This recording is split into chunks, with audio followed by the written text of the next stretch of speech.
Bonjour à toutes et à tous. Aujourd'hui, dans Regards croisés, à l'occasion du tournoi de tennis en fauteuil roulant qui a lieu du 16 au 20 juillet 2024 au tennis club Drisia-Miremont, nous accueillons Anthony Disner, secrétaire général de l'association Swiss Open Geneva, et Mathieu Ponel, directeur des entreprises sociales de la Fondation Foyer Handicap.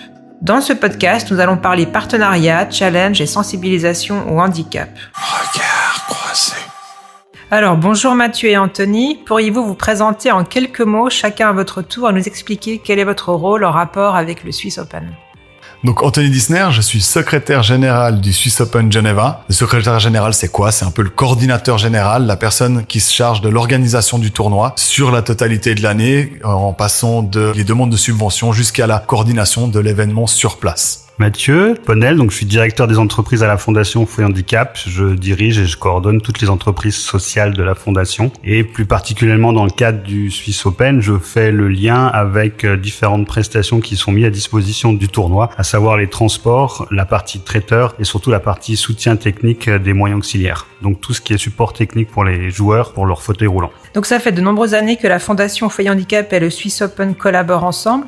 Est-ce que vous pourriez nous parler de ce partenariat? Alors pour moi, c'est la première année que je vais collaborer avec Foyer Handicap vu que je suis secrétaire général seulement depuis le mois de septembre. Mais ce que je peux dire et de ce que je sais, c'est que la collaboration avec Foyer Handicap non seulement se passe bien, mais aussi indispensable pour le tournoi. Mathieu le précisait quand il s'est présenté, c'est des partenaires qui nous aident énormément dans la partie exploitation du tournoi, notamment avec les transports, également avec la boulangerie. Et puis, il a souligné aussi l'importance du support technique en fait. Quand on a des joueurs qui sont sur une chaise de sport à faire des efforts assez monstrueux, il y a des petits réglages qui doivent s'effectuer pour qu'ils puissent rester compétitifs. Et ça, c'est toute une équipe en fait qui se met à disposition du tournoi et c'est vraiment un support qui est indispensable pour nous et pour la qualité du jeu et du tournoi. Comment ça se passe concrètement? Quand quelqu'un est en train de jouer, il est en plein tournoi, il est en plein match et il y a un souci technique par rapport à son fauteuil roulant. L'ITF demande dans le cadre de ce tournoi qu'il y ait un support technique pendant la durée de tous les matchs. C'est-à-dire qu'en cas de problème technique qui permet plus au joueur de jouer avec son fauteuil, il a 15 minutes, chrono, montre en main, pour réparer. Si au bout de 15 minutes, le fauteuil n'est plus en mesure de fonctionner, l'athlète est disqualifié. Donc c'est vraiment un challenge, on doit être hyper réactif, on intervient même directement sur le terrain. Donc les techniciens vont des fois resserrer quelque chose, regonfler un pneu ou bien changer un pneu. Donc là, on sort le fauteuil du terrain et on a un petit atelier qui nous permet d'intervenir. Donc c'est vraiment un engagement plus qu'un partenariat d'année finalement, parce que c'est aussi un engagement qu'on a vis-à-vis des joueurs. C'est-à-dire qu'on fait tout pour qu'ils puissent jouer dans les meilleures conditions. Mais qu'est-ce qui se passe si ça dépasse donc les 15 minutes, il est disqualifié? Eh ben, on est tellement bon, on n'a jamais dépassé les 15 minutes. C'est jamais arrivé. Voilà. Mais j'imagine que ça doit être un gros stress quand même. Je l'ai vécu une année où le juge arbitre est à côté de toi, le chrono en main, et en disant, t'as 15 minutes. En général, c'est l'été, il fait 25 degrés, tu veux changer un pneu, voire 2 pneus, parce que les joueurs sont aussi d'un certain niveau, et des fois, ils disent, quand on change un pneu, j'aimerais qu'on change les deux en même temps pour garder l'équilibre du fauteuil. Donc, c'est un vrai challenge. Mais voilà, je touche du bois, ça nous est jamais arrivé. On a toujours su répondre et apporter un soutien technique. Il y a vraiment le soutien technique pendant les matchs, le soutien logistique avec la partie transport pour tous les allers-retours entre l'hôtel et l'aéroport. Et puis il y a aussi un petit soutien technique au moment de l'arrivée parce qu'il y a souvent un peu de casse avec les compagnies aériennes, pour pas les nommer. Donc c'est souvent que malheureusement quand les joueurs arrivent des quatre coins du monde, le passage entre le tarmac et la soute des fois se fait de manière très cascade, on va dire, une sorte de cascade. Parce que dans la soute, il y a des fauteuils roulants dans la soute? Les fauteuils roulants de sport, comme c'est des fauteuils de sport, ils sont pas utilisés au quotidien, donc en général les joueurs ont 2 fauteuils et le fauteuil de tennis il est rangé en soute et puis voilà, malheureusement dans le trafic, le fonctionnement des aéroports, des compagnies, il y a souvent un peu de casse et c'est souvent à l'arrivée à l'aéroport, donc on est souvent sollicité dès le début du tournoi pour de la réparation. Regards croisés. Comment voyez-vous l'avenir de ce partenariat pour les prochaines années? Est-ce que vous allez continuer à travailler ensemble, à collaborer? On serait ravis de continuer effectivement avec Foyer Handicap. Pour moi, il y a déjà une synergie. Alors le mot est bien trouvé ici. Dans les buts, en fait, dans les objectifs de nos deux entités, on se retrouve parfaitement quand on discute de la philosophie et du tournoi et de Foyer Handicap. Déjà, il n'y a pas de raison qu'on se sépare à ce niveau-là. Et puis, on a besoin de ces partenaires-là. Nous, pour fonctionner, On a un budget d'environ 400 000 francs, un tout petit peu plus que ça. On a beaucoup de partenaires avec qui on fait des contre-prestations. C'est le cas ici. On a vraiment besoin que tous les acteurs genevois qui ont un lien avec le handicap et ou le tennis, en fait, finalement, se mettent autour de nous parce qu'en fait, c'est comme ça qu'on fonctionne. En fait, c'est comme ça que fonctionne le tournoi. C'est une union, en fait, de plusieurs personnes qui se disent, OK, bah là, on va filer un coup de main et on va faire quelque chose de beau pour les joueurs, quelque chose de beau pour les bénévoles aussi, plus d'une centaine de bénévoles, et puis pour tous les gens qui gravitent autour. Mathieu, tu l'as aussi souvent pratiqué ce tournoi. Tu sais à quel point l'ambiance est bonne et à quel point aussi cette présence en fait de nos partenaires, elle est super importante. Donc si moi je dois répondre à la question de l'avenir, j'espère qu'il sera déjà au moins aussi beau que ce qu'il est actuel. Ok, parfait. Et pour toi, Mathieu, comment tu vois l'avenir par rapport à la fondation ? Anthony l'a tout dit. Oui. C'est plus qu'un engagement contractuel. Je trouve que Anthony l'a très bien dit. Il y a un très bel esprit de famille qu'il y a autour du tournoi. Un groupe de bénévoles, de ramasseurs de balles. Moi, j'ai un de mes enfants qui a fait ramasseur de balles aussi. Donc, il y a vraiment une dynamique familiale qui est là, qui donne envie d'y aller. Et puis, l'autre aspect où je trouve qu'il est important par rapport à nous et à nos entreprises sociales, on cherche au maximum à faire de l'inclusion aussi. Donc, on espère, on incite nos collaborateurs aussi à aller voir, à faire des stages dans le milieu professionnel. Et là, on trouve que c'est aussi une possibilité d'avoir un autre regard finalement sur le handicap. C'est aussi pour ça aussi que nous, on a vraiment un partenariat qui est fort, qu'on n'a pas envie d'arrêter. Moi, ça fait 10 ans que je suis là. Ça fait, j'ai fait tous les tournois depuis que je suis ici, sauf malheureusement celui de 2020 à cause du Covid. Moi, j'essaye de pousser aussi les gens à aller voir parce que c'est un magnifique sport. Moi, je suis pratiquant en tennis, donc je trouve ça déjà que le tennis c'est un très beau sport. Et le pratiquer en fauteuil, je trouve que ça donne encore plus de valeur. Il y a une anecdote qui est intéressante, qui illustre bien ce lien. Cette année, on a monté des possibilités de faire du sparring partner à des joueurs de tennis, de venir aider à échauffer les joueurs en fauteuil, et puis que le premier inscrit, c'était Mathieu Penel. Pour venir se faire sparring partner, donc avec mon fils, avec mon fils. Son fils était le deuxième inscrit, ouais, absolument. C'est un détail, mais ça illustre bien aussi la proximité et la force des liens qui nous unissent entre le tournoi et la fondation. Pour échauffer les personnes en fauteuil roulant qui allaient faire leur match par la suite. Exactement. Et je crois que c'est un message subliminal parce que je vais pas encore donner mes dispos. C'est pour ça qu'il en parle. Et je profite de l'audience aussi pour dire que s'il y a des gens qui sont motivés à nous rejoindre, ils peuvent le faire aussi. Anthony, quel est le plus gros challenge à relever dans l'organisation de ce tournoi ? Il y en a plusieurs. Le financement c'en est un. Évidemment, chaque année, on met l'ouvrage sur le tapis. On doit rechercher l'équivalent de 400 000 francs pour offrir aux joueurs ce que certains d'entre eux considèrent comme un des plus beaux tournois du circuit. En tout cas, l'un des plus agréables. Ça, c'est le premier challenge. Le deuxième challenge, c'est gérer aussi à peu près 80 joueurs, dont certains, Mathieu le disait tout à l'heure, sont des cracks mondiaux. Et puis, les défis logistiques qu'il y a là derrière sont assez énormes. On parle d'avion, on a parlé tout à l'heure de transport. Ça, c'est super important. On doit aller chercher des joueurs à l'aéroport, les ramener à l'aéroport, les amener tous les jours à l'hôtel, les ramener tous les jours au terrain. Les horaires de match sont différents. On doit être super réactif vis-à-vis de ça. Et puis voilà, vraiment, moi, je pense que c'est la logistique autour des joueurs parce qu'on veut qu'ils se sentent bien, parce qu'on veut qu'ils se sentent accueillis, qu'ils aient pas d'autre chose à penser que leur match. On parle de compétiteurs ici, rappelons-le. C'est une compétition de haut niveau. Et un compétiteur, il a besoin d'être mis dans les meilleures conditions pour performer, tout simplement. Et ça, c'est notre plus gros challenge. Et on est bien aidé, notamment par Foyer Handicap, sur le transport pour ça. Et justement, pendant cette semaine de tournoi, est-ce que les équipes de la Fondation Foyer Handicap sont renforcées ? C'est une bonne question. Non, on fait avec... Vous êtes en nombre suffisant. Ouais. Aujourd'hui, on arrive à assurer le partenariat sans avoir besoin de ressources supplémentaires pour le tournoi. Je cache pas que des fois, on a des ressources sur l'atelier lui-même pour assurer des livraisons, des choses comme ça. Mais on fait ça quasiment à ressources constantes. Mais est-ce que du coup, les équipes ne peuvent pas partir en vacances cette semaine-là ? Ça, c'est mon challenge. C'est de leur dire, juillet, il fait beau, tout le monde a envie de partir en vacances, mais on a quand même une semaine, on s'engage. Et je crois qu'aujourd'hui, ce qui fait aussi la force du partenariat, c'est qu'on n'a plus besoin de le rappeler. C'est-à-dire que quand on parle planning vacances, la première chose que les gens disent, il y a le Swiss Open. C'est-à-dire qu'on parle avant d'être présent au Swiss Open que de prendre ses vacances. Malheureusement, il faut contenter tout le monde. Donc oui, la semaine du Swiss Open, j'ai un technicien qui part en vacances. Il a le droit aussi, mais on s'organise et tout le monde met la main à la pâte. C'est-à-dire que si je vois qu'il y a un trou, qu'il y a un souci, c'est moi qui vais, par exemple. Regard croisé. On parle beaucoup de sensibilisation au handicap par le sport. Quel est votre regard sur cette thématique ? Nous, on parle peu de sensibilisation, on parle beaucoup de performance parce qu'on a vraiment, comme j'expliquais tout à l'heure, des athlètes qui sont là pour venir gagner un tournoi. Mais je pense aussi que justement d'éviter de parler de sensibilisation, ça sensibilise tout simplement tout seul en fait. Montrer ce que ces athlètes sont capables de faire est un acte de sensibilisation en soi. Évidemment qu'on est tous sensibilisés si on s'engage dans ce genre de tournoi et dans ce genre d'activité, on est sensibilisés et on le fait presque automatiquement. Pour moi, mais c'est vraiment personnel, permettre à des des personnes de découvrir un sport aussi impressionnant que le tennis en fauteuil avec des athlètes aussi performants est une excellente sensibilisation. Je vous donne juste un petit exemple. On a commencé cette année à faire des tours des tennis clubs valide évidemment du canton, et puis dans chaque club on a fait jouer un joueur de tennis en fauteuil contre un joueur de tennis valide, et puis au bout d'un moment on a mis le joueur de tennis valide dans un fauteuil. Et ben je peux vous dire qu'il se rend compte quand il est dans le fauteuil que c'est pas du tout le même sport et qu'il est pas du tout aussi à l'aise que sur ses deux jambes. Et en fait quand on montre ça, on a réussi la sensibilisation sans dire le mot en fait. Et ça, c'est ce que permet ce tournoi. Je rejoins Anthony, on va éviter de faire des grandes théories. Aujourd'hui, on doit aussi changer notre regard sur le handicap. Et nous, notre programme qu'on a à la Fondation de sensibilisation, c'est par le sport qu'on mène depuis un certain nombre d'années. Et l'idée, c'est d'aller aussi voir les jeunes, parce que le sport, finalement, c'est quelque chose qui parle facilement aux jeunes. Comme dit Anthony, ça sert à rien de faire des théories dans des salles. L'idée, c'est on les met dans un fauteuil, on fait un match de basket. Et puis voilà, la sensibilisation, elle passe par elle-même. On n'a même pas besoin d'en parler. C'est-à-dire, j'ai vécu une expérience différente, et là, on a atteint notre cible. Mon message, c'est plutôt de dire, on sort des grandes théories, et on met la main à la pâte, on y va, et puis c'est là qu'on a les meilleures sensations, et qu'on se rend compte, comme dit Anthony, les joueurs de tennis, bon niveau, classés, et puis quand on te met dans un fauteuil, bah, t'as pas besoin de théorie, hein. Tu vas vite comprendre que c'est quand même différent. Regard croisé.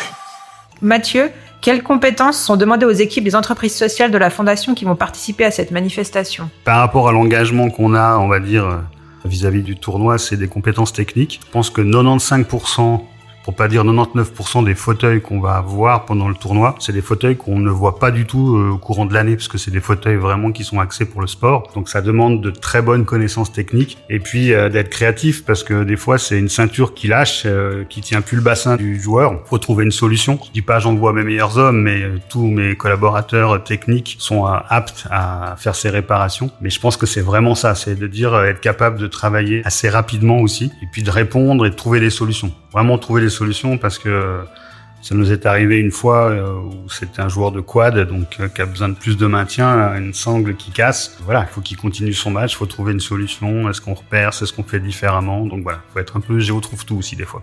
Anthony, combien de joueurs et de quelle nationalité participent au tournoi? Il y a environ 80 joueurs qui viennent, une centaine de personnes si on compte un peu les coachs ou les accompagnants, et ils viennent du monde entier. Ils viennent du monde entier. On a des Brésiliens, des Japonais, des Argentins, un Australien qui est là cette année. Je crois qu'on couvre tous les continents. Et puis surtout, on couvre quasiment le top 10. On a 6 joueurs sur 10 dans le top 10. Donc on voit vraiment un peu le niveau. On a la chance d'avoir chaque année beaucoup de joueurs, parce que le tennis club Drisia, où a lieu le tournoi, est un bel écrin de verdure avec beaucoup de terrain, de la terre battue, ce qui est absolument génial, parce qu'en termes de spectacle, c'est évidemment la meilleure surface. On a la chance cette année d'être en année paralympique, et on s'est dit, est-ce qu'il va pas y avoir un peu moins d'inscriptions? Est-ce que les gens vont pas se garder un petit peu pour Paris? Et en fait, pas du tout. On se rend compte que la notoriété du tournoi ne baisse pas malgré ça.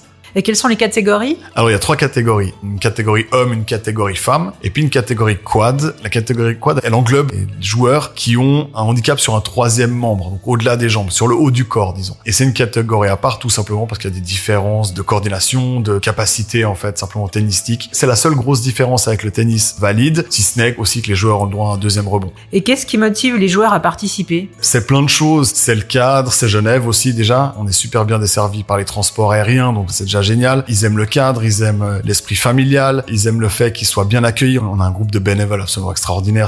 Ils sont là chaque année, c'est à chaque fois les mêmes. Les chauffeurs, on parlait tout à l'heure des chauffeurs de foyer handicap, c'est aussi chaque fois les mêmes chaque année. Enfin, je veux dire, ils savent qu'ils viennent dans une famille, ils sont bien accueillis. On se plie vraiment en 4 pour qu'ils se sentent bien. Ça fait la différence. C'est des êtres humains comme vous, comme moi. On a les mêmes attentes, c'est-à-dire se sentir bien, se sentir accueilli, être dans une bulle de performance qui est intéressante. Et puis, voilà, ça fait la différence par rapport à d'autres tournois. Moi, j'en ai pas fait 1000. Ils sont certainement tous très bien, mais nous, en tout cas, on se donne de la peine pour que ça fonctionne et qu'ils se sentent bien, quoi. Mais justement, quel est le retour des joueurs et du public et des bénévoles? Le simple fait qu'ils reviennent, finalement, c'est la réponse. On n'a pas besoin de tergiverser beaucoup par rapport à ça. Les bénévoles, chaque année, ils nous disent que c'est une superbe expérience. Je suis dans un groupe WhatsApp des Ball Kids. Les Ball Kids, c'est les ramasseurs de balles. Les enfants entre 8 et 16 ans qui viennent faire le tournoi pour ramasser les balles. On a lancé les messages ce matin pour dire, OK, voilà comment ça va se passer. Puis on a 20 parents qui répondent dans la minute. Ça va être génial. Quelle expérience extraordinaire. On se réjouit pour lui. Est-ce qu'on peut venir voir les entraînements de Ball Kids? Alors imaginez le truc. Alors, je sais pas si c'est vraiment intéressant, mais les parents sont impliqués. On fait la soirée des bénévoles 2 mois ou 3 mois après le tournoi. Tous sont là. Ils sont ravis. Ils nous demandent quand c'est l'année prochaine, les dates, etc. Enfin, il y a un engouement qui est absolument exceptionnel. Et comment est financé le tournoi?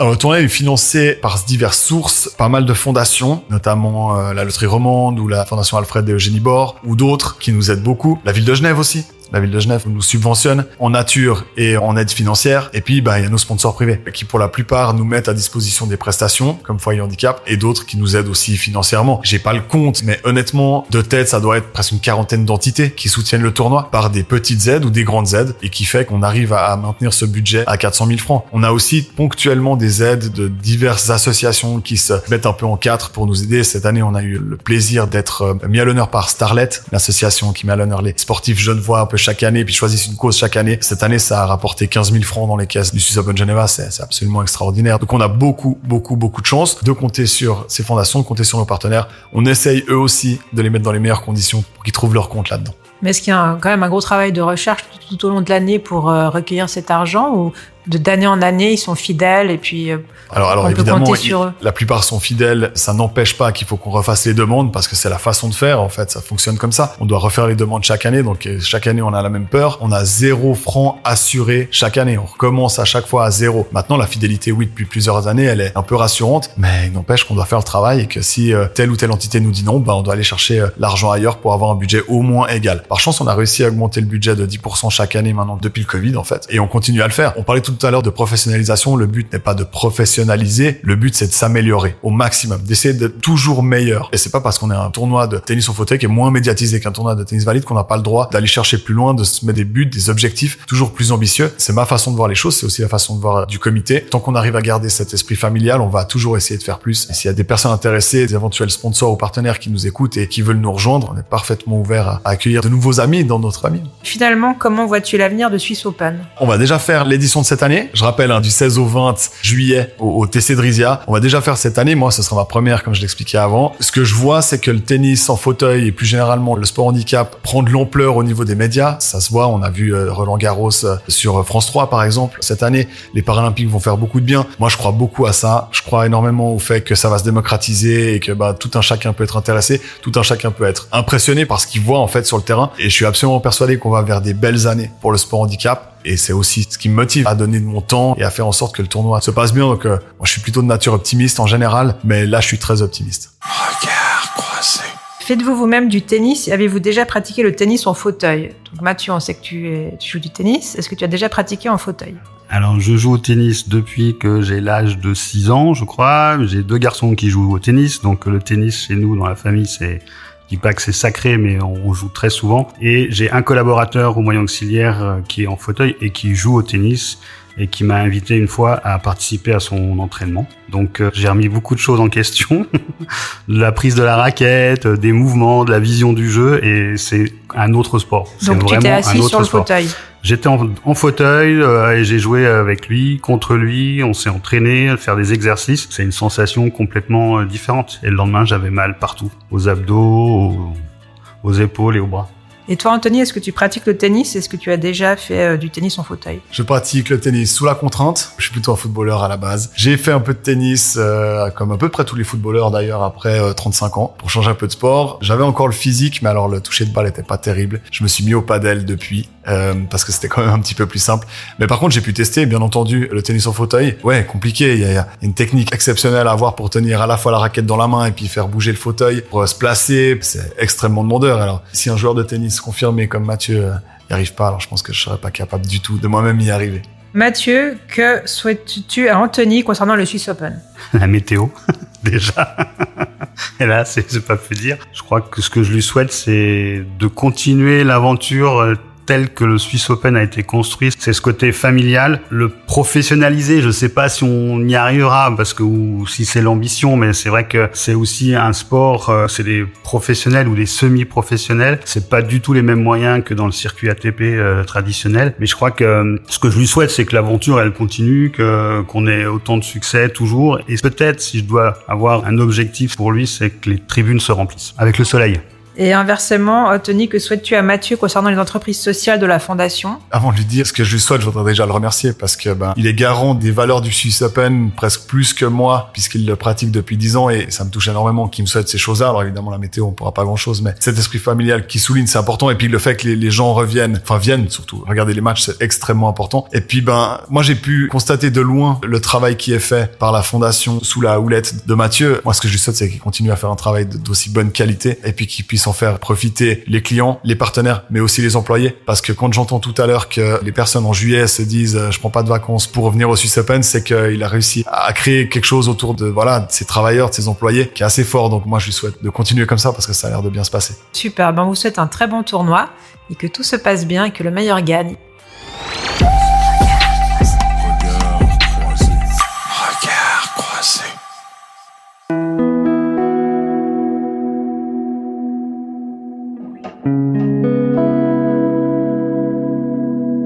C'était Regard croisé pour Synergie Mag.